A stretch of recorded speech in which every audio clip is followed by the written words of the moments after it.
본 방송에서 제공하는 투자 정보는 투자 판단에 대한 조언입니다. 방송에서 제공하는 주식의 가치, 가격 상승 및 가격 하락에 대해서는 방송사에서 보장하지 않습니다.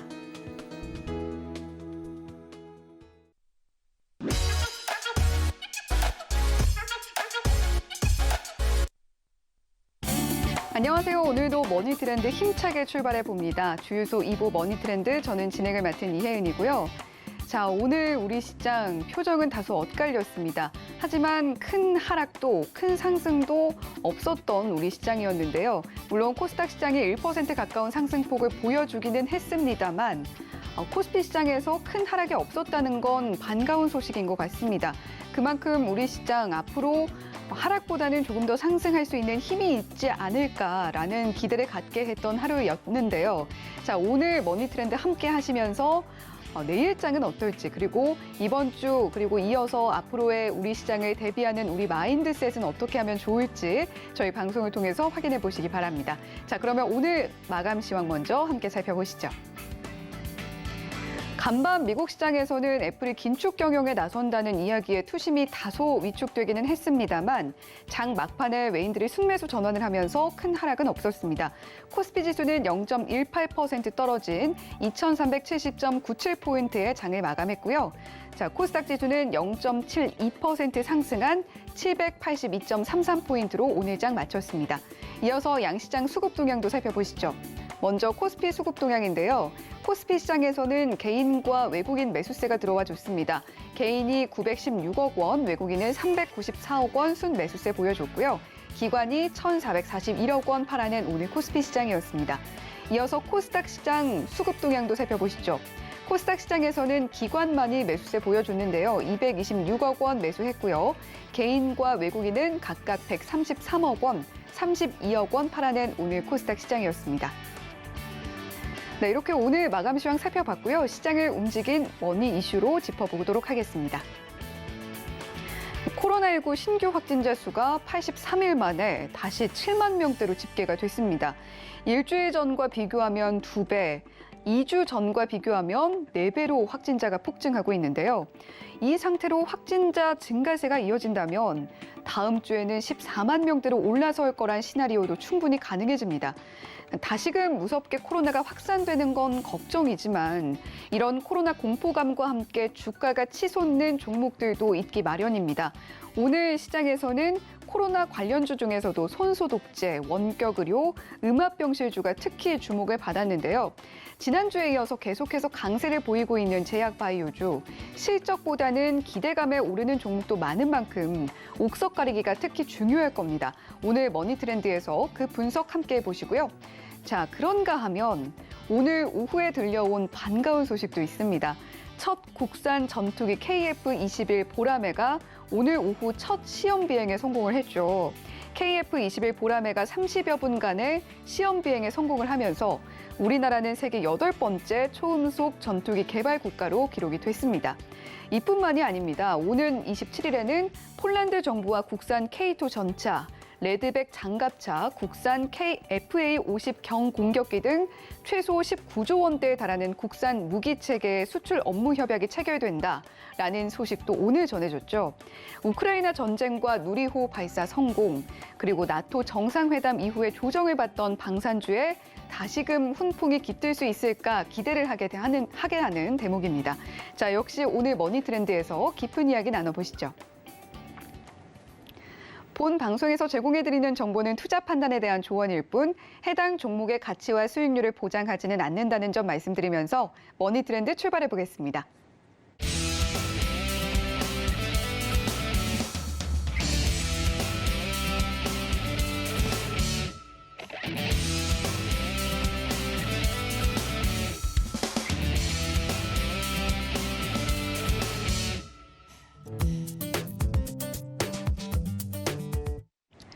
네, 오늘 머니트렌드는 이정수 파트너와 함께하는 날입니다. 이정수 파트너와 인사 나눠볼게요. 안녕하세요. 네, 안녕하세요. 네, 파트너님 오늘 시작 전에 네. 시청자 여러분께 또 한마디 간단하게 해주시죠. 네, 일단 뭐 오늘 있었던 이슈 중에 이제 KF-21 보람에 그래요. 자, 2000년대 초반서부터 해서 진짜 이거 비행기 만드나 했는데 KF21 전에 우리나라 이제 FA50기라고 경공격기 뭐 그것도 이제 만들면서 발전해 오면서 야 이거 진짜 만들 수도 있겠다라는 생각을 했는데 일단 진짜로 만들어서 이제 진짜로 날아다닙니다. 그래서 지금 뭐 잠수함도 만들고요. 이제 뭐 웬만한 그 미사일도 다 만들고요. 그리고 뭐 이런 얘기 있죠. 핵무기 빼고는 다 있다고. 그래서 항공모함도 뭐 만들려면은 충분히 만들 수 있는 기술력이 있는 것 같고요. 이게 이제 뭐 만드는 게 중요한 게 아니고 그 안에 어떤 걸로 이제 채울 거냐. 뭐 비행기도 뭐 만들면 뭐 합니까? 안에다가 이제 레이더라든지 이런 부분들을 꽉 속을 알차게 채워야 되는데 우리나라의 기술력으로 꽉꽉 채워서 진짜로 쓸모 있는 정말 어디다 내놔도 뒤처지지 않는 그런 기술력으로 만들어냈다라는 게 정말 일단 반가운 소식이고요. 그래서 오늘 그런 방산주에 대한 얘기도 할 거고 그리고 일단 내일 시장에 대해서도 좀 얘기를 할 건데 일단 뭐 시장에 대해서 뭐 오늘 반가운 소식도 좀 들려왔지만 지금 미국 선물이 플러스 권역이 있습니다. 오늘 시장 종가 부분에서 일단 막판에 조금 그 외국인들이 매수를 좀 들어주는 흐름들을 보여줬는데 자, 뭐 잠깐 한번 보겠습니다. 자, 일단 어제 이제 미국 시장이 살짝 밀렸는데 뭐 그렇게 크게 뭐 위험하게 뭐 떨어지거나 그런 흐름들은 아니었어요. 좀 다소 좀 아쉬운 거는 좀 약하다라는 부분이 좀 아쉬워요. 이쯤 됐으면 한 번 정도는 뽑아줘도 괜찮을 것 같기는 한데 뭐 뽑아주진 않아요. 하지만 뭐 지금 나스닥 선물, 다우 선물, 유럽 선물들이 다 플러스 권역이 있으니까 그리고 오늘 우리나라 시장 막판에서 프로그램 쪽에서도 일단 코스닥에서 매수가 들어왔고 코스피 쪽에서 그동안 좀 매수가 들어오다가 오늘 좀 매도가 나왔다가 막판에 낙폭을 많이 좀 줄이는 모습을 보여줬습니다. 그리고 현물 같은 경우에서도 외국인들이 매도세를 하다가 막판에 좀 줄였거든요. 매수세로. 그러니까 이런 흐름을 봐서는 내일 시장은 일단 반등은 가능하다. 그래서 내일 시장은 반등으로 상승으로 보면 오늘 코스피 뭐 모양 나쁘지 않잖아요. 그러니까 반등을 주긴 할 것 같은데 여기서는 좀 강하게 뽑아야 됩니다. 강하게 위쪽으로 조금 뽑으면서 움직여줘야 그래야 강세도 종목들도 좀 잘 움직이고 그럴 텐데 이게 움직이는 게 이렇게 찔끔찔끔 움직이면은 답답하게 움직이다가 떨어질 때는 또 시원스럽게 떨어지고 이게 지금 미국도 그렇고 우리나라도 그렇고 그게 문제거든요. 올라갈 때는 아주 힘겹게 올라가더니 내려갈 때는 아주 시원스럽게 내려가고 그러니까 그럴까봐 일단 매매를 좀 조심조심하면서 하는 건 일단은 그런 생각을 좀 가지면서 매매를 하셔야 되는데 어쨌든 내일 빠질 분위기보다는 그래도 시장 분위기가 좋을 거는 같다. 근데 이왕 좋을 거면은 내려갈 때 시원하게 내려가더라도 올라갈 때도 좀 시원하게 올라갔으면 하는 흐름들을 좀 봤으면 좋겠는데 어쨌든 올라가긴 할 겁니다. 아주 찔끔찔끔 올라가 좀 답답하긴 하지만 어쨌든 올라갈 때 좀 시원스럽게 올라가는지 한번 내일 한번 지켜보시고요. 그리고 어쨌든 오늘 여러 가지 이슈를 가지고 뭐 코로나 이슈도 있고 그다음에 방산주에 대한 이슈도 있고 뒤에서는 이제 보험주에 대한 이슈도 있을 거니까 그거 오늘 얘기 나눠보도록 하겠습니다. 네, 코로나 관련주 이야기 그리고 방산 관련한 이야기, 보험주 관련한 이야기 오늘 준비되어 있다라고 말씀을 해주셨는데 자, 분명히 매매는 조심해야 하는 시기는 맞다라고 이야기를 해주셨어요. 오늘 방송에서 대신에 어떤 종목들 조심스럽게 지켜보면 좋을지 이야기를 해주실 텐데 샵 0082번으로 이정수라고 보내주시면 저희가 이정수 파트너 노란톡방 입장할 수 있는 참여 링크 안내를 해드리겠습니다.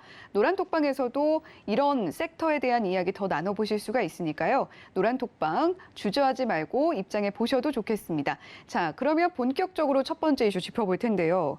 자, 오늘 전반적인 약세장이었는데 그래도 눈에 띄는 종목들이 있었습니다. 에탄올 관련주들이었는데 네. 자, 에탄올 하면 요즘에는 떠오르는 게 손소독제입니다. 자, 손소독제 관련주들 굉장히 강했어요. 자, 이런 종목들 어떻게 보셨는지 흐름 한번 짚어주시죠. 자, 이제 다시 코로나가 이제 뭐 7만 명대로 또 올라왔다라는 소식 때문에 그다음에 이 확진자들이 이제 또 다시 뭐 10만 명, 14만 명 또 다시 확진자가 또 늘어나는 게 아니냐. 그리고 이제 우리가 이제 3차 접종한 지가 꽤 좀 시간이 지나다 보니까 면역력이 다시 또 효과가 좀 떨어지는 부분들도 있을 거고요. 그래서 이제 4차 접종을 다시 진행한다라는 이제 기사들도 나오고 있는데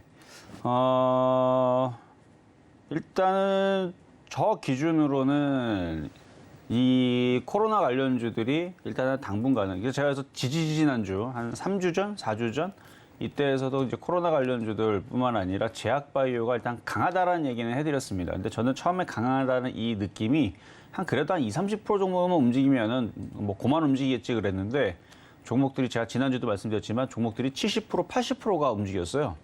그리고 그리고 나서 한 주가 또 지났는데도 그 70%, 80% 움직였던 종목들이 꺾이지를 않고 여전히 강세를 주고 있는 흐름들도 있고 안 움직였던 종목들이 순환매가 나오면서 움직이는 경우들도 있습니다. 왜냐면 지금 2만 명대에서 지금 7만 명대, 3만 명대에서 지금 뭐 8만 명대, 뭐 9만 명대 지금 계속 좀 늘어나고 있어서 일단 확진자 수는 일주일 전 대비 지금 약 2배고 2주 전 대비 약 지금 4배 정도로 좀 증가가 되어 있다라 그러는데요. 일단 제가 아나운서님한테 먼저 여쭤볼게요. 네. 손소독제 요즘에 잘 쓰고 계시나요?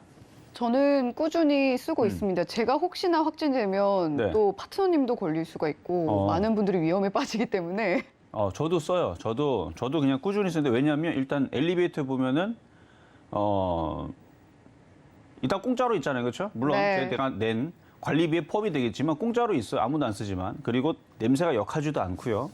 그리고 바르면 일단은 피부도 뽀송뽀송해지는데 무엇보다도 바르면 감기에 안 걸립니다, 잘. 이건 여러분들도 사실 알고 있는 사실이고, 근데 이거 여러분들 다 알고 있는 사실이에요. 그러니까 이거 바르면 일단 우리가 이제 감기에 걸리는 것 중에 가장 큰 게 손에 이제 병균이 묻으면 우리도 모르게 과자를 먹거나 빵을 먹거나 뭘 먹으면 손으로 집어 먹잖아요. 그러니까 그래서 그냥 뭐 여기 있어서 저는 그래서 늘 예방 차원에서 혹은 화장품 대신에 뽀송뽀송하니까 피부가 그래서 저는 쓰는데 자, 또 여쭤볼게요. 자, 네. 이제 아나운서님은 잘 쓰신다 그랬는데 네. 예전에 비해서 사람들이 잘 쓰던가요? 그건 아닌 것 같아요. 왜냐하면 한동안 정말 확진자가 많이 나올 때는 그렇게 말씀해 주셨던 공공기관에 비치되어 있는 손소독제 없는 경우도 많았거든요. 네. 공병일 때도. 네. 근데 요즘에는 사실 꽉 차 있고 그렇죠. 높이에도 별로 변화가 없는 것 같아요. 맞아요. 저도 똑같이 느끼고 있는데요. 네. 예전에서는 없어가지고 누가 막 써요. 많이 써가지고 금방금방 이제 교체가 되고 그랬는데 뭐 일주일이 돼도 2주일이 돼도 저만 쓰는 것 같아요. 아무도 안 그렇죠. 씁니다. 네. 뭐 그래요. 그 정도로. 그래서 많은 사람들이 쓰고 있지를 않아요, 사실. 잘 안 쓰면 귀찮아서. 그래서 저도 그걸 보면서 그동안에서는 이제 사람들이 이제 코로나에 대한 인식이 어느 정도 이제 뭐 이제 별거 아니고 이제 감기 수준이고 뭐 걸려도 잘 안 죽는다 뭐 이제 그렇게 무서움보다는 이제는 뭐 사람들이 영화도 보고 그다음에 호프집에 가고 그다음에 사람들이 모여 삼삼오오 또 모여가지고 뭐 이렇게 얘기를 하고 해도 괜찮구나 인식 때문에 손소독제를 뭐 꼭 써야겠다 뭐 이 정도의 인식은 좀 아니었던 것 같아요. 그런데 지금 코로나가 이제 또 다시 이제 확산세를 또 하고 있고 또 걸렸던 사람들이 또 아프다 뭐 이것도 걸리면 또 뭐 감기보다는 좀 아프니까 그래서 이런 얘기들 때문에 이제 또 다시 걸리면은 좀 안 되니까 그래서 그런 부분들이 계속 얘기가 나오면은 이제 손소독제가 다시 또 사용량이 또 증가를 할 수가 있겠죠. 그리고 지금 원숭이 두창 같은 경우도 이것도 이제 접촉이라든지 이런 부분에서도 이제 번지거나 하거나 할 수 있는 부분이 있기 때문에 마찬가지 손소독제에 대한 사용량이 좀 늘어날 수가 있는데 그래서 그동안에서는 그 코로나 진단 키트라든지 치료제라든지 이런 부분에서 움직였다가 오늘에서 이제 그 에탄올, 그러니까 알코올 관련주들이 이제 움직였는데 한번 차트 한번 보겠습니다. 자, 차트를 보면 MH 에탄올부터 보겠습니다. MH 에탄올. 일단 아침에 호재가 빵 하고 터졌기 때문에 갭상승을 주고 강하게 올라갔지만 좀 밀리는 모습이었어요. 근데 그동안 움직임이 없다가 그렇죠? 그동안 움직임이 없다가 내내 빠지다가 갑자기 지금 움직여서 그런데 근데 이렇게 갑자기 움직이고 나서 계속 이 확진자들이 늘어나고 원숭이 두창 이슈라든지 그리고 이 코로나의 재유행에 대한 이슈 때문에 또다시 사람들이 저처럼 손소독제를, 손세정제를 계속 사용하는 사람들이 계속 늘어나게 되면 그러면 당연히 실적에 대한 이슈들이 다시 불거질 수가 있고 그러면 에탄올 관련주들이 다시 우상향으로 올라갈 수 있겠죠. 그리고 에탄올 같은 경우는 메탄올 아닙니다. 에탄올 같은 경우는 이제 사람이 먹을 수 있잖아요. 그렇기 때문에 여름 수혜주로 그다음 음식 업종으로 뭐 소주 관련주, 뭐 맥주 관련주 뭐 등등 해가지고 이제 에탄올 관련주 해가지고 뭐 이 여름이 또 성수기이기도 하고요. 계절적으로. 그러니까 이쪽에 지금 있는 차트의 흐름을 봐서는 눌렸다가 다시 한 번 더 재상승할 수 있는 여지가 저는 충분하다고 보고 있어서 그래서 이쪽 종목들 앞으로도 좀 더 움직일 수 있어 보이니까 한번 지켜보시는 거 괜찮을 것 같고요. 또 어떤 게 있냐면 또 창해 에탄올이라고 오늘도 엄청 올라갔죠. 엄청 올라갔는데 이게 밀렸죠. 밀리면 못 샀던 사람들은 또 싸게 또 밑에서 한번 또 다시 매매적인 관점에서 공략을 해볼 수 있는 종목이 되는 겁니다. 그래서 한 번, 두 번 더 밀리면 아니 지금 뭐 진단키트 관련주들도 안 떨어지고 계속 올라가고 있고 하는데 이것도 한번 매매적인 관점에서는 나쁘지 않을 것 같고 그다음에 또 무학이라는 종목도 있어요. 얘도 아까 좀 전에 봤었던 이제 MH 에탄올하고 좀 비슷하게 생겼죠. 움직임이 없다가 오늘 조금 움직였는데 뭐 이런 거 다시 밀리면은 이런 거 매매적으로 뭐 공략을 해봐도 뭐 어려울 거 없잖아요. 그렇게 많이 떠 있는 것도 아니고 그리고 지금 미 선물이나 우리나라 시장의 흐름을 봤을 때에서는 당분간 시장이 급락보다는 조금씩 조금 더 올라가다가 뭐 그다음에 빠지겠죠. 그래서 지금 시장이 지금 IT 섹터들 같은 경우들은 계속 약세를 보이고 있고 조금 올라갔는데 또 빠지고 뭐 애플 이슈도 있었지만 세계 경기 둔화라는 이슈와 그다음에 금리 인상에 대한 이슈로 IT주는 타격을 받을 수는 있어도 지금 이런 에탄올 관련주라든지 음식업종, 에탄올 관련주 내지는 코로나 관련주 이런 쪽들은 그다지 그렇게 크게 타격을 받을 일은 없을 것 같거든요. 그러면은 시장이 살짝 빠지더라도 시장 속에서 이렇게 움직일 수 있는 종목들은 이런 무학, 그다음에 뭐 창해 에탄올뿐만 아니라 이제 이런 제약바이오 섹터일 것 같은데 뭐 하나만 더 보면 한국알콜도 마찬가지고요. 한국알콜 이것도 마찬가지 에탄올 관련주 쪽인데 얘는 어제 좀 먼저 움직였다가 오늘도 이슈에서 움직였는데 그러니까 이렇게 저항돼 있을 때는 공략하지 말고 조정을 받으면 이런 자리에서 매매적인 관점에서 이슈적인 부분들도 있고 그리고 확진자들이 계속 증가하는 부분들도 있고 하면 이런 진단키트만 계속 볼 게 아니고 과거에서도 그랬으니까요. 진단키트 가고 나서 이런 이제 알코올 관련주들이 한동안 좀 강세를 보여줬듯이 이런 부분들도 잘 지켜보시면은 지금 같은 장에서 하나의 좀 대안이 되지 않을까라는 말씀을 드리면서 오늘 에탄올 관련주 이슈가 좀 있었다는 부분 잘 기억하시면 될 것 같습니다. 네, 코로나 신규 확진자가 계속해서 다시 늘어나면서 다시 기본으로 돌아가고 있는 것 같습니다. 손소독제 관련주들, 에탄올 관련주들 오늘 하루 굉장히 주목을 받았는데요. MH 에탄올, 창해 에탄올, 무학, 한국 알콜 이런 종목들 눌린다면 공략해보는 흐름도 괜찮을 것 같다. 이렇게 이야기를 해주셨습니다. 자, 계속해서 손소독제 관련주 외에도 뭐 음압병실 관련주라던가 원격 의료 관련주라던가 코로나 관련한 종목들은 굉장히 많잖아요. 계속해서 두고 볼 만한 종목이나 테마가 있다면 어떤 게 있을까요? 오늘 이제 비대면 진료 관련주들도 움직임이 좀 나왔어요. 네. 그래서 뭐 인피니티 헬스케어도 오늘 아침부터 막 엄청나게 강하게 움직이고 그랬는데, 뭐 좀 전에 말씀하신 음압병동 관련주는 움직일 것 같지는 않아요. 왜냐면은 뭐 과거처럼 코로나로 인해 가지고 뭐 중환자실로 막 실려간다라든지 하는 사람들이 많지는 않습니다. 그러면 우리가 저번에도 한번 얘기 나눴듯이 전 세계적으로 일단은 기저질환이 있거나 나이가 좀 많아가지고 좀 면역력이 많이 떨어져 있는 분들이 있었다면 그 유전적으로도 코로나 약했던 사람들이 있었다면 이번 코로나 한 1년, 2년 동안에서 전 세계적으로 일단은 면역력이 떨어지는 분들은 이미 다들 돌아가셨습니다.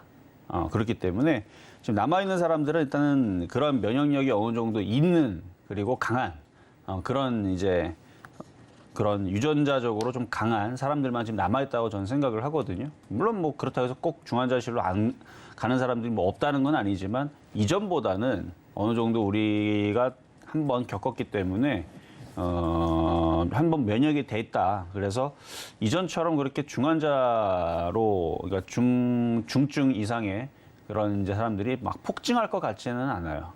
그래서 음압병동 관련주들은 좀 덜 움직일 것 같고 다만 이제 비대면 관련주에 대해서는 이제 이런 이제 질병들을 한번 우리가 겪고 나서 그런 이제 시스템들이 점차적으로 예를 들어 뭐 원격 그 화상 진료라든지 뭐 원격 진료라든지 뭐 뿐만 아니라 뭐 등등등등 이제 이런 쪽으로 점차적으로 이제 법제화도 하려고 하고 있고 이런 부분들이 점차적으로 미래에서는 이런 부분이 필요할 것이다. 왜냐하면 의료 체계가 마비가 되는 거는 막아야 되기 때문에 그래서 이런 부분들도 이제 전 세계적으로 고민들을 하고 있겠죠. 왜냐하면 코로나뿐만 아니라 제2의 제3의 또 다른 질병으로 또 다른 방법과 다른 그 유통 경로와 다른 이제 뭐 호흡기 질환이 아니고 뭐 더 다른 어쨌든 다른 이제 다른 새로운 애들이 또 창궐하게 되면 이제 이런 부분들에 대해서 뭔가 의료 시스템이 마비되지 않도록 뭔가 이제 대안을 계속 마련을 할 텐데 그런 부분에서 이제 비대면 진료에 대한 증가 기대감으로 오늘 좀 움직였던 것 같아요. 한번 차트 한번 보겠습니다.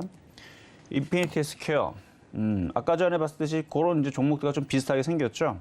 쭉 올라갔다가 지금 밀려 있는 상황인데 그리고 유비케어. 유비케어도 비슷하고 인성정보도 뭐 비슷하고 그러니까 지금 종목들이 바닥에 있다 좀 올라가 있는 이제 흐름들이 아까 이제 창에탄올이라든지 그 에탄올 관련주라고 좀 비슷한데 그래도 만약에 이 둘 중에서 공략을 해보자 그러면 좀 더 쉬운 쪽이 에탄올 관련주가 아닌가 싶어요. 왜 그러냐면 여름 수혜주이기도 하고 음식 업종이기도 하고 그러니까 에탄올이니까 술 관련주죠. 그래서 그쪽과 그다음에 손세정제든 뭐 이렇게 쓰는데 그렇게 어렵지는 않잖아요. 그렇죠?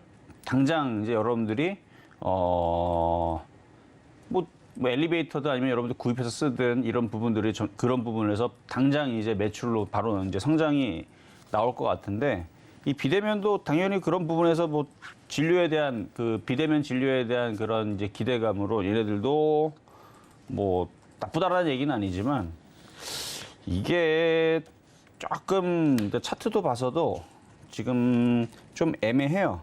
그러니까 쫓아가지는 않았으면 하는 마음이고요. 쫓아가지 말고 할 거면은 내려올 때는 할 수는 있는데 이쪽보다는 아까 봤었던 에탄올 관련주들이 좀 더 깔끔하지 않을까. 그래서 만약에 굳이 코로나 관련주 쪽으로 진단키트 너무 떠 있어서 좀 못하겠다. 그다음에 치료제 관련주 너무 떠 있어서 못하겠다 그러면 안 움직이는 쪽에서 비대면 관련주라든지 음악병동 같은 거 하지도 말고요. 그런 거 하지 말고 비대면 진료 관련주라든지 에탄올 관련주, 손소독제 관련주라든지 둘 중에서 고른다면 그래도 손소독제 관련주들이 움직임들이 좀 더 빠르고 그다음에 좀 안정적으로 움직이지 않을까라는 말씀을 드려보겠습니다. 네, 음압병실이나 원격 진료 관련주들 코로나 이슈와 맞물려서 함께 볼 수 있지 않을까 여쭤봤었는데 자, 인피니트 헬스케어, 유비케어, 인성정보 이런 종목들 함께 봤습니다. 하지만 이런 종목들 앞으로 정책적인 수혜를 받을 수는 있겠지만 당장에 공략해 보기에는 에탄올 관련주들이 여름 수혜도 받을 수 있고 더 집중해서 보면 좋겠다는 의견도 함께 주셨습니다. 자, 그러면 다음 이슈로 넘어가 보도록 할게요. 오늘 굉장히 방산주 갖고 계신 시청자님들은 기분 좋을 소식이 들려왔습니다. KF-21 보람의 전투기가 시험 비행에 성공했다라는 소식이 들려왔는데 방산주 이야기 나눠보면 러시아 우크라이나 전쟁 그리고 뭐 나토 정상회담, 누리호 2차 발사 이런 이슈로 한동안 좀 부각이 됐던 방산주였는데 사실 한동안 좀 조정받는 모습이었거든요. 그렇죠. 거기에 KF-21 시험 비행 성공 그리고 또 이 폴란드와 맺는다는 MOU 이야기까지 들려오면서 또 한 번 방산주도 움직여줄 수 있지 않을까라는 기대감이 있습니다. 이 부분 어떻게 좀 보고 계세요? 뭐 폴란드뿐만 아니라 유럽 쪽에 우리나라 이제 K9이라든지 이런 이제 K2 전차라든지 그러니까 K9 자주포라 그러죠. 그래서 자주포 같은 경우는 이제 일단 수출해봤는데 유럽에서 성능이 너무 좋으니까 다들 놀래합니다. 그리고 엄청난 그러니까 온도 변화, 예를 들어서 뭐 40도가 넘거나 50도가 넘어가는 정말 그런 고온에서도 잘 견디고 그런 사막지대에서 잘 견디고요. 습한 데서도 엄청 잘 견디고요. 그리고 요즘에서는 에어컨도 들어가 있습니다.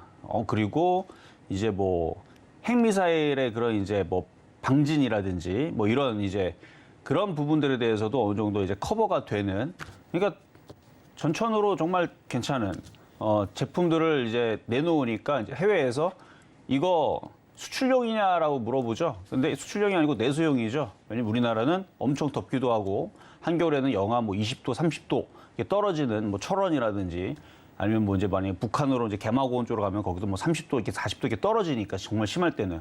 근데 그때 고장 나면 안 되잖아요. 그래서 유럽이나 이제 다른 나라들은 이제 그렇게 온도가 너무 높거나 그다음에 온도가 너무 낮을 때 20도가 넘어가게 되면 뭐 전선이 얼어붙는다라든지 아니면 뭐가 고장 난다든지 뭐 습도 때문에 뭐 이렇게 고장 난다든지 그랬는데 우리는 그걸 이미 딱 고려하고 만들었기 때문에 성능도 굉장히 정확하고 그다음에 성능이 너무 좋아서 일단은 K방산이 이제 우리나라 이제 그 기술력도 굉장히 좋지만 이미 어느 정도 그런 이제 K9 자주포, 명품 자주포라 그러죠. 이런 부분에서 어느 정도 신뢰를 또 얻어놨습니다. 그리고 뭐 잠수함 같은 경우도 우리나라가 이제 만들어냈는데 그러니까 창정비라 그러죠. 일단은 이게 몇 년 지나면 이거를 다 분해해가지고 잘라가지고 다시 재조립을 해요. 그러니까 분해했다가 창정비, 재조립을 하는데 이걸 하는 나라도 몇 나라 되지를 않아요. 근데 우리나라가 거기에서 기술력이 뛰어나기 때문에 오히려 우리나라한테 맡기고 하는 나라들도 많고요. 뭐 비행기도 전투기도 마찬가지입니다. 이런 부분들도 기술력들을 많이 쌓아놨기 때문에 이런 부분에서 이제 전 세계적으로 어느 정도 신뢰를 쌓아놨고 대한민국에 대한 그 무기에 대한 신뢰도가 많이 올라갔는데 근데 지금 러시아 같은 경우 이번에 전쟁을 해보니까 뻥 스펙이라 그러죠. 전투기도 그렇고 미사일도 그렇고 분량도 많고 잘 작동도 안 하고 레이더도 마찬가지고. 근데 우리나라는 그렇지는 않거든요. 만약 그런 일들이 있다라 그러면은 국민들이 가만히 있질 않죠. 막 올려가지고 이거 뭐 방산 비리 아니냐 하면서 또 찾아내고 뭐 하기 때문에 그래서 우리나라 이제 그 인터넷이 또 워낙 또 잘 발달돼 있고 또 이제 그런 밀리터리 이제 카페라든지 사이트라든지 그런 것도 좋아하시는 분들은 또 그런 것만 또 판단 말이에요.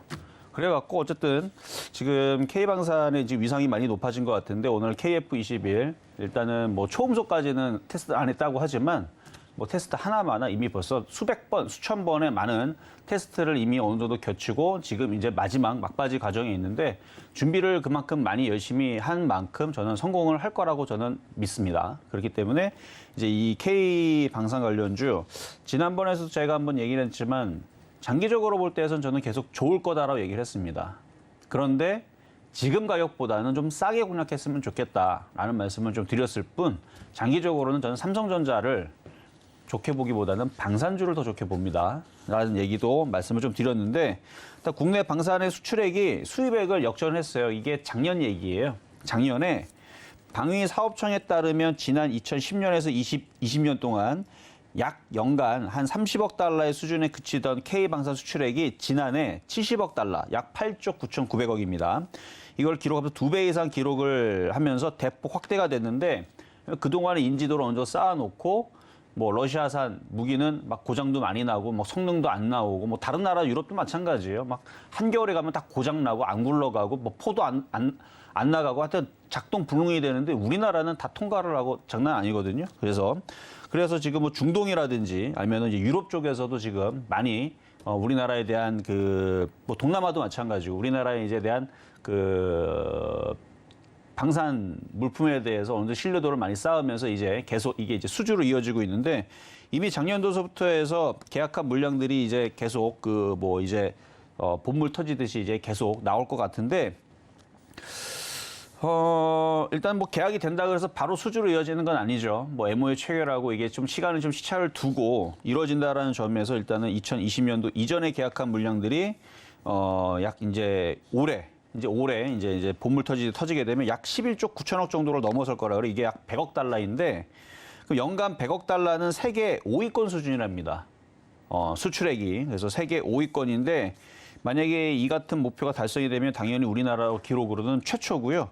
그리고 작년에 여러분도 알겠지만 우리나라는 이제 뭐 미국산 그 뭐 전투기라든지 뭐 미사일이라든지 뭐 등등 많은 수입을 많이 하는 나라로 여러분도 알고 있잖아요. 근데 이제는 작년도부터 바뀌었습니다. 수출을 많이 하는 나라. 그러니까 수입도 많이 하지만 수출도 많이 해가지고 수출액이 역전을 했습니다. 그래서 뭐 계속 이런 식으로 이제 가다 보면 이제 지금 대략 작년에 70억 달러였는데 올해 이제 100억 달러 목표였는데 100억 달러 목표 될 것 같다라는 이제 얘기가 나오고 있어요. 그래서 이렇게 수출이 탄력이 받게 되면 지금 5위가 4.5% 그러니까 전 세계 수출의 비중의 4.5%가 독일이고 4위가 중국인데 이쪽하고 중국과 독일과도 그 수출 경쟁에 이제 어느 정도 비빌 수 있는 뭐 이제 그런 나라로 이제 바뀌었다.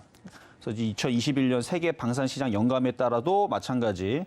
그러니까 이게 작년까지만 하더라도 그러니까 2년 전 2020년도 이전까지만 하더라도 세계 방산 시장 연감에 따르면 우리나라 방산 수출 순위는 9위예요. 9위도 이것도 굉장히 많이 올라간 겁니다. 15년 전, 20년 전만 하더라도 거의 뭐 미비했죠. 미비했는데 계속 그 순위가 올라가면서 9위까지 기록을 했다가 이제는 굉장히 많이 폭등을 하면서 100억 달러 돌파를 어쨌든 이뤄내게 되면 일단 이스라엘을 따라잡고요. 스페인 따라잡고 영국도 따라잡으면서 세계 한 5위권의 자리를 굳건히 좀 지킬 것 같은 뭐 이제 그런 흐름이 될 텐데 아마 이제 그렇게 되면 아직 100억 달러는 이제 예측인데 거의 될 것 같다고 합니다. 그러면 이제 100억 달러 안착을 하게 되면 과거에 2차 전지 움직이기 전에 계속 2차 전지 뭐 좋다 뭐 수출액 많이 나올 거다 뭐 하다 하면서 막 펌프질하면서 엄청 많이 올라간 적이 있죠. 요것도 펌프질하면서 올라갈 가능성이 높아요. 왜냐면은 이게 전 세계 5위 수출액은 이거는 뭐 정말 자랑스러운 거잖아요. 그리고 5위로만 머무는 게 아니고 우리나라 특히 방산 쪽에 전 세계 그러니까 인식들이 그러니까 건설주도 그렇고 조선도 마찬가지고 전 세계에서 이제 1위를 이제 막 굳건하면서 그런 기술력에 대해 인정을 받듯이 방산 쪽도 이제 한번 이렇게 자리를 잡게 되면 5위, 4위, 3위, 뭐 1위는 뭐 어렵겠지만 언젠가는 또 1위도 할 수도 있을 수도 있겠다라는 생각이 좀 드는데 어쨌든 뭐 내용적으로 아까 이제 얘기했던 부분들은 뭐 폴라드 정보랑 K2 전차, 그다음에 FA 경궁곡기, 그다음에 장갑차, 레드백 이런 쪽으로 일단은 이번에 최소 19조 원 정도, 그러니까 10조가 넘어갑니다. 19조 원 정도의 물량들이 좀 계약이 될 거로 예상을 하고 있고, 그다음에 FA50하고 레드백 같은 이런 계약은 이미 거의 이거는 이미 계약이 된 거다라고 이미 기사화가 됐습니다. 이쪽은. 그래서 워낙 성능들이 좋아가지고 뭐 경쟁 그 기종들이 있었는데 전차 같은 경우도 그렇고 기종들이 있었는데 걔네들이 뭐 이렇게 문제가 있고 뭐 성능이 안 나오고 뭐 이래가지고 이제 경쟁에서 얘들이 다 이탈이 돼 버렸어요. 그리고 FA50기도 그동안에서 성능에 대해서 어느 정도 인정을 받은 부분들 있고. 그리고 이번에 이제 KF-21 보람에 이제 성공하게 되면 4.5세대 이 전투기가 성공하게 되면 이게 이제 전투기가 하나 만들어지고 이게 끝이 아니고 계속 우리나라가 개발 업그레이드를 합니다. 업그레이드를 하면서 그런 부분에 대해서 계속 그 다른 나라에서도 우리나라에 대한 그 신뢰도를 점점 더 쌓으면서 어쨌든 기술 이 무기는 이 업그레이드가 중요하거든요. 그래서 이런 부분에서도 우리나라께 좀 더 유리할 것 같아서 나중에 이런 쪽으로 계속 수출이 계속 성사된다 그러면 아까 말씀드렸던 5위 목표가 아니고 4위, 3위도 좀 넓을 수 있는 뭐 나중에 언젠가는 뭐 2위, 1위까지도 뭐 해보면 참 좋겠는데 뭐 아직까지 거기까지 얘기하기 좀 그래요. 어쨌든 이런 부분들을 봐서는 이쪽 방산 관련주들은 장기적으로 조정받으면 잘 공략을 해보시는 것도 저는 무조건 좋다고 말씀을 드리도록 하겠습니다. 네, 우리 기술력을 입증하고 있고 또 외부에서도 속속 인정을 받고 있는 방산주인데요. 자, 방산주 주요 종목들 한번 봐주시면 좋을 것 같은데 특히 오늘 KF-21 시험 발사가 3시 40분경에 이루어졌기 때문에 내일 수혜를 바로 받을 수 있는 종목도 좀 궁금하거든요. 글쎄요, 내일 바로 받을 건지는 좀 모르겠어요. 네. 왜냐면은, 저는 지금 가격보다는 조금 더 쌌으면 좋겠거든요. 네. 그래서, 물론 뭐 올라가면 좋겠죠. 올라가면 좋겠는데, 한번 차트를 한번 보겠습니다. 일단 여러분들이 봤을 때에서, 저는 이제 하나 에어로스페이스 같은 경우는 언제부터 얘기했냐면은, 이제 서울경제 와서 이 종목을 질문한 사람이 많지는 않았습니다만, 한 석 달에 한 번씩은 누가 질문을 하더라고요. 그때마다 좋다라고 계속 얘기를 했습니다. 자, 보면 그때 당시 하나 에어로스페이스 그 전에는 좀 이름이 좀 바뀌기 전이었던 것 같은데 요 바닥권역에 있을 때 이런 종목들을 주워 놓으면 장기적으로 좋다라고 계속 여기서도 얘기했고 이쯤에서도 누가 방산주에 대해서 물어볼 때에서도 이거 장기적으로 그냥 계속 냅둬라. 잘 샀는데 뭐하러 이걸 파느냐. 장기적으로 7만 원, 8만 원, 9만 원, 10만 원 냅둬버려라. 왜냐면은 저는 이런 우리나라의 기술력에 대해서 이미 그러니까 원래 남자들이 이런 것도 좋아해요. 뭐 자동차도 좋아하고 기계도 좋아하고 비행기도 좋아하고 뭐 배도 좋아하고 항공모함도 좋아하고 다 좋아하는데 저도 그래서 밀리터리 사이트 보면서 우리나라 미사일과 그다음에 이런 이제 뭐 전투기라든지 이런 부분들이 얼마나 좋은지 왜냐면은 국기 선양하는 부분들에 대해서 자랑스러운 부분이 있잖아요. 다른 나라에 우리나라가 이제 뒤처지지 않고 아무나 만들 수 있는 게 아니니까. 전 세계에서 지금 8번째로 성공했다고 하지만 180개국이 넘을 거예요, 지금은. 거의 200개 넘는 나라 중에서 이런 뭐 항공모함도 만들 수 있고, 아직 안 만들었지만, 그 다음에 잠수함이라든지, 뭐 전차도 마찬가지예요. 뭐 전차 뭐 아무나 만드는 거 아니거든요. 그러니까 이런 이제 우리나라의 이런 기술력들이 점점 좋아지면서 그동안에 이제 수출들이 약간 미비했다면 이제 수출들도 많이 하게 되고 국내 이제 효자 종목으로 자리매김하는 게 확실시했기 때문에 언젠가는 이런 이슈들이 많이 터질 거라 그랬는데 그게 올해서부터인 것 같습니다. 느낌적으로 기사들을 보는 거 보니까. 그래서 조정받으면 이제 잘 사야 돼요. 그래서 지금 차트를 보면은 하나 에어로스페이스 이때 당시에도 굉장히 좋아 보여서 말씀을 드렸는데 한 2년 지났거든요. 그럼 여기를 돌파를 해야 되는데 안타깝게도 시장이 별로 말을 듣질 않습니다. 시장이 미국 시장도 지금 하락세로 좀 틀은 상태에서 반등만 주고 있고 우리나라 시장도 하락장으로 바뀐 다음에 반등만 주고 있기 때문에 요번 하락장이 만약에 반등을 줬다가 혹시나 다시 급락을 떨어지고 빠져버리게 되면 이런 종목들도 똑같이 떨어지거든요. 지금 당장 얘기는 아닙니다. 내일은 어쨌든 그런 호재 뉴스에 움직일 수 있어요. 그래서 갖고 있는 분들은 뭐 움직이면은 뭐 잘 팔든가 뭐 하시면 될 것 같은데 나중에 하여튼간 시장이 박살이 나가지고 다 떨어지는 그런 급락상을 맞게 되면 방산주 하나 정도는 담을 필요는 있어 보입니다. 그래서 이렇게 쭉 떨어지면 저는 한 3만 원대에서 샀으면 좋겠는데 어쨌든 내일 호재 뉴스가 나와서 움직이면 그거는 뭐 단기적인 이슈에 좋은 얘기로 움직이는 거니까 축하할 일이니까 뭐 그거까지는 뭘 하지 않겠지만 정말 좋은 종목들이니까 내려올 때 싸게 샀으면 하는 마음에서 그냥 3만 원 말씀드린 거고 내일 안 내려옵니다. 자, 그리고 현대로테 같은 경우도 뭐 관련주죠. 그래서 뭐 전차라든지 K9이라든지 아니면 KF52라든지 이런 이제 관련주로 어쨌든 현대로템도 조정받으면 그래서 얘도 지금 모양은 괜찮아요. 모양은 괜찮은데 다시 조정받으면 밑에서 공략을 하시면 될 것 같고 내일 마찬가지 이슈가 있기 때문에 22,000원, 23,000원을 돌파를 하느냐가 관건입니다. 돌파를 하면 당분간은 안 떨어지고 계속 올라갈 거예요. 돌파를 하면. 근데 돌파를 못하면 여기가 고점이 돼갖고 다시 밀릴 수 있으니까 쫓아는 가지 마시고 갖고 있는 사람들 보유로 말씀을 드리겠고 조정받으면 하여튼 얘도 괜찮고요. 그래서 궤도 차량 그 바퀴가 이제 돌아가는 궤도 차량 많이 만드는 그래서 K9 관련주이고요. 그리고 또 하나가 한국항공우주. 아마 그래서 지난번에 얘기할 때에서도 요 딱 세 종목만 얘기했을 거예요. 한국항공우주. 참 많이 갔어요. 좋아서 많이 간 거죠. 뭐 나빠서 뭐 안 간 게 아니고 좋아서 많이 간 건데 이것도 2020년도에 누가 물어봤을 때 이것도 좋은 종목이다 그랬는데 열심히 갔네. 그때 아마 6만 원 얘기했던 것 같은데 6만 원 최근에 달성을 했네요. 근데 좋은 종목이니까 얘도 한 3만 원, 2만 원 내려가면 아유 좋아요. 일단 삼성전자 살 거면 이거 3만 원, 2만 원 내려가면 이런 거 주워 담고 장기로 보시는 게 나을 것 같은데 뭐 내려와 말이죠.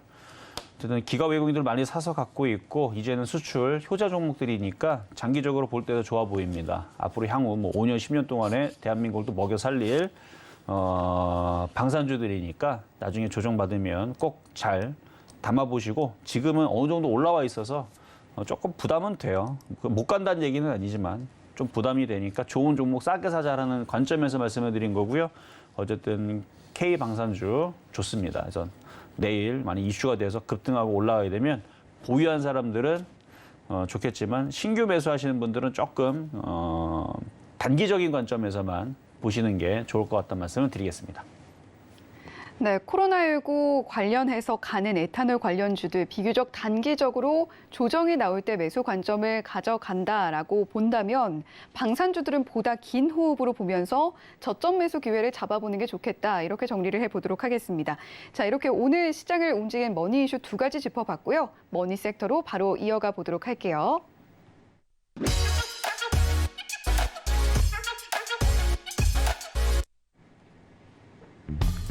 오늘의 머니 섹터는 보험 관련주입니다. 보험 관련주 오늘 흐름 보시면 1.51% 상승하는 흐름 보여줬습니다.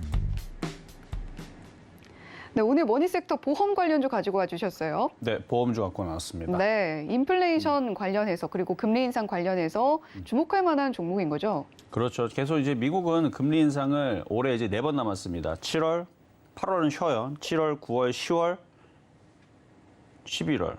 7월, 8월 쉬고 9월, 10월, 11월, 12월 5번 남았네요. 어쨌든 이제 12월까지 이제 계속 금리 인상을 계속 하겠다라는 얘기는 이미 올해 1월 달서부터 얘기를 했습니다. 그래서 올해 1월 달까지만 하더라도 기준금리가 미국이 0.25였는데 우리나라도 그 정도 수준이었는데 지금 우리나라는 2.25까지 기준금리가 올라가 있는 상황이고요. 미국은 1.75까지 올라가 있습니다. 그래서 0.5씩 계속 올리면 뭐 대충 많은 전문가들이 예상하기에는 3.5까지는 올릴 거다라는 얘기인데 미국이 3.5 올리면 우리나라도 3.5 이상으로 올라가겠죠. 어쨌든 그런 이슈에 맞춰가지고 그동안에서는 그러니까 작년도 올해도 전 세계가 너무 어려웠기 때문에 그러는 부분에서 거의 제로 금리에 가깝게 그래서 0%에서 0.25까지 요게에서 계속 몇 년 동안 머물고 있다가 이제 드디어 계속 올리겠다, 대놓고 올리겠다고 옐런 의장도 계속 얘기를 하고 뭐 버냉키도 계속 얘기를 하고 계속 그렇게 얘기를 하고 있단 말이에요. 그러니까 낮춘다는 얘기는 안 하죠. 제로 금리로 가겠다는 얘기는 안 하죠. 계속 올리겠다 얘기를 대놓고 하고 있고 진짜로 올라가고 있고요. 그러면은 보험주가 당연히 움직여야 됩니다. 자, 그러면 어쨌든 연말까지 3.5%까지 올릴 예정인데 3.5 내년 초까지 3.75까지 올린다는 얘기가 일단 확정적으로 이미 나와 있는 상황이고 4% 이상은 모르겠어요, 저도. 4% 이상까지는 모르겠고 일단은 3.5에서 3.75까지는 올릴 예정입니다. 이건 제 생각이 아니고 그냥 미국에 있는 얘기들이 계속 기사들이 그렇게 나오고 있는 상황이니까. 그럼 왜 그렇게 올리느냐? 물가를 잡아야죠. 지금 뭐 미국 물가가 장난 아니래요.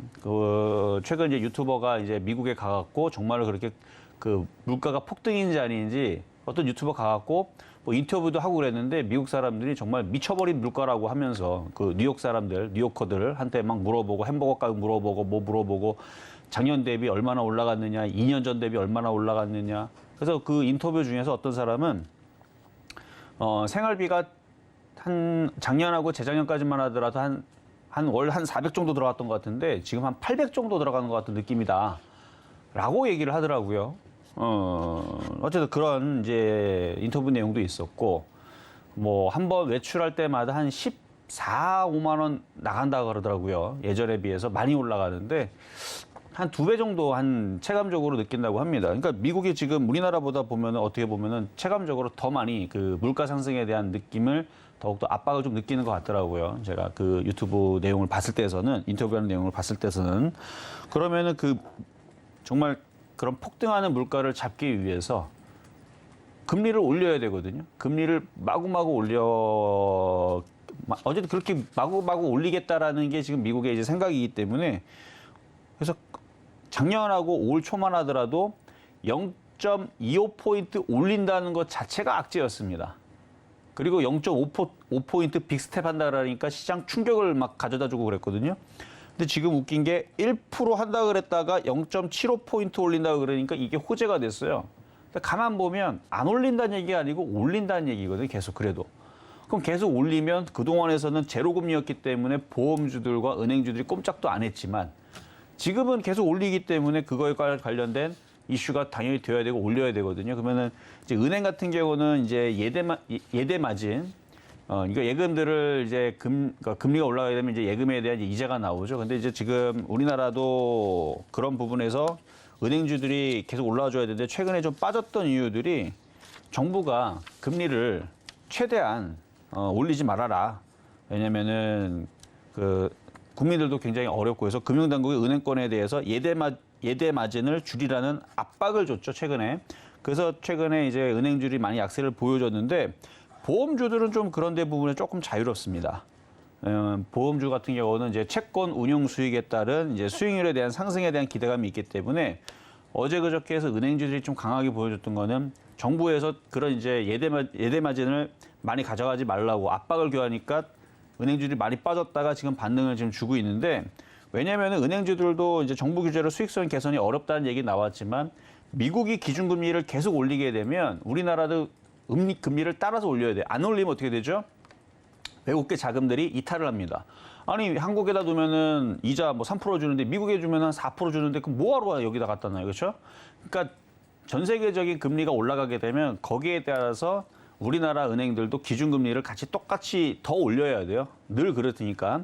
그러니까 그런 부분을 봐서는 지금 은행주들, 보험주들 이런 부분들 계속 연말까지 이슈는 계속 더해질 것 같고 그래서 지금 오늘 나오는 기사를 보게 되면 대출금리도 올 연말쯤 되면은 7%, 8%대 올라갈 거라는 기사가 이미 지금 나오고 있는 상황이고 그러면은 은행주하고 보험주하고 둘 다 수혜주인데 그 중에서 보험주가 그래도 정부에 대한 규제가 조금 더 자유롭기 때문에 보험주 보시는 거 괜찮다 말씀을 드리겠습니다. 네, 금리 인상으로 위험 자산에 대한 매력도는 다소 떨어진 게 사실입니다. 투자를 이어가는 우리 입장에서는 그 수혜주들을 발굴해야 하는 시점인데 오늘 보험주 가지고 와 주셨고요. 샵 0082번으로 이정수라고 보내주시면 저희가 이정수 파트너의 노란톡방에서 어떤 보험주들 지켜보면 좋을지 함께 이야기 나눠보실 수가 있으니까요. 샵 0082번으로 이정수라고 보내주시기 바랍니다. 자, 이렇게 오늘 머니섹터는 보험주 짚어봤는데 자, 그러면 보험주 중에 좋은 종목, 오늘 머니 종목으로 가지고 와 주셨을까요? 네, 맞습니다. 네. 자, 뭐 보험주 좀 전에 말씀을 드렸듯이 금융당국이 은행권에 대해서는 예대 마진을 줄이라고 압박을 가하지만 그래도 보험주는 거기에 대해서 좀 자유롭다고 말씀을 드렸죠. 그리고 7월 26일 날 이제 다음 주 이제 FOMC가 있는데 여러분도 알고 있듯이 금리를 줄이진 않습니다. 그렇죠? 뭐 마이너스 0.25포인트 해갖고 줄이겠다 이게 아니고 더 늘리겠다예요. 0.75로 올리게 되면 더 늘리고 0.5로 해도 지금 1.75니까 2.25가 되는 거고 그다음에 만약 1포인트 오게 되면은 2.75가 되는 거고 어쨌든 연말까지 계속 올리겠다기 때문에 시장이 만약에 금리 인상 이슈 때문에 흔들리더라도 보험주들은 그게 수혜주가 돼서 올라갈 가능성이 높습니다. 그래서 제가 오늘 삼성화재를 가지고 나왔는데요. 자, 삼성화재 한번 보겠습니다. 그래서 금리 인상 수혜주이고 은행주보다는 그런 압박이 좀 덜하다라는 게 일단 장점이고 오늘 외국계 매수가 좀 많이 들어왔더라고요. 그리고 전체적으로 삼성화재뿐만 아니라 이제 보험주들이 그래서 지금 여기 보면은 이렇게 차트를 보면 외국인 보유 물량인데 계속 최근에 바닥에 좀 계속 사 모으고 있더라고요. 그래서 이렇게 사 모으는 종목들은 잘 보실 필요 있어요. 그래서 외국인들이 계속 사주고 있고 연기금도 매수가 들어오고 있고 왼쪽에 보면은 개인들이 계속 한 달 내내 팔고 있죠. 삼성화재를. 그래서 삼성화재를 가지고 나왔는데 개인 투자들 외면하고 던지는 거는 지겨워서 던지는 거예요. 근데 이제 이슈가 돼가지고 연말까지 계속 금리 상승 이슈로 인해 가지고 지수가 흔들리게 되면 거꾸로 올라갈 애들이 얘네들인데 그래서 오늘 삼성화재를 뽑아 나온 거고 매수 가격은 20만 원서부터 해서 19만 원 사이로 공략을 해보시면 될 것 같고요. 목표 가격은 뭐 길게 보면 뭐 25만 원도 가능한데 일단 시장이 일단 FOMC에 앞서가지고 어떻게 움직이는지 좀 봐야 되니까 앞에 있는 고점 22만 원 정도 대략 한 10% 정도 목표치인데 그 정도 보시면서 손절 가격은 18만 원 말씀드려보도록 하겠습니다. 네, 오늘 머니 종목, 머니 섹터였던 보험주 내에 있는 삼성화재 가지고 와 주셨습니다. 자, 그러면 내일 무료 공개 방송 있으시잖아요. 네. 공개 방송에서도 삼성화재 관련해서 이야기 더 해주실까요? 해드려야죠. 왜냐면은 지금 지수가 이제 다음 주 가면은 이제 FOMC가 있는데 어쨌든 내일 시장은 나쁠 것 같지는 않아요. 지금 미국 선물 지수도 괜찮고 유럽 시장도 지금 강세를 보여주고 있으니까 그리고 우리나라 지금 코스피, 코스닥도 차트 모양들이 괜찮습니다. 근데 폭등이 없는 게 좀 아쉬워요. 좀 강하게 좀 움직여갖고 좀 상승장의 느낌으로 이제 종목들 전 종목 다 폭등했으면 좋겠는데 그럴 분위기는 아닌 것 같아요. 그러면은 미국 시장 눈치 보면서 차츰 움직이는데 물론 오늘 만약에 미국 시장이 4%, 5% 폭등하면 우리나라도 바로 쫓아갑니다. 근데 미국 시장이 그렇게 폭등 느낌은 아니고 어제 빠졌던 것만큼만 들어주는 느낌인데 이런 식으로 천천히 움직이면 종목들도 차별적으로 움직이다가 FOMC 전후로 해가지고 시장이 좀 약하다 싶으면 흔들리겠죠. 그때에서 또 보험주가 움직일 수 있단 말이에요. 그래서 보험주에 대한 얘기를 내일 좀 더 해드릴 테니까 불안하신 분들은 내일 공개방송 11시에 들어오시면 되겠습니다. 네, 그렇다 할 폭등은 없지만 우리 시장 분위기 힘도 괜찮게 이어지고 있는데 다음 주 FOMC 예정돼 있는 만큼 조금 불안한 분들 많으실 겁니다. 무료 공개 방송 함께 하시면서 그 불안감 덜어보시면 어떨까 싶은데요. 자, 참여 방법 안내를 해드릴게요. 샵 0082번으로 이정수라고 보내주시면 저희가 이정수 파트너의 노란톡방 입장할 수 있는 참여 링크 안내를 해드리고 있습니다. 노란톡방에서 무료 공개 방송 어떻게 참여하실 수 있는지 안내해 드릴 테니까요. 노란톡방 들어오셔서 공개 방송 참여 방법도 함께 얻어가시면 좋겠습니다. 서울경제TV 주유소는 자본시장 통화법을 준수합니다. 1:1 투자 상담, 유사 수신 행위 등 모든 불법 사항을 엄중하게 금지하고 있고요. 서울경제TV, 서울경제신문은 당사의 브랜드입니다. 서울경제증권TV와는 무관하다는 점 말씀드리면서 여기서 인사드리도록 하겠습니다. 시청해주신 여러분 고맙습니다.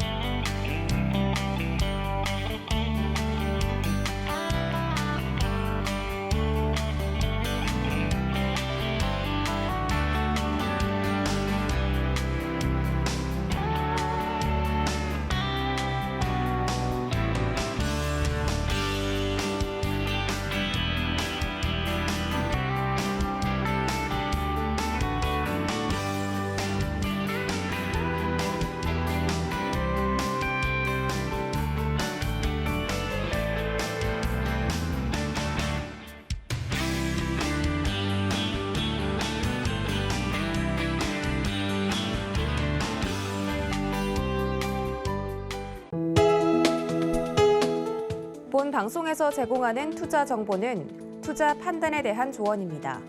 방송에서 제공하는 주식의 가치, 가격 상승 및 가격 하락에 대해서는 방송사에서 보장하지 않습니다.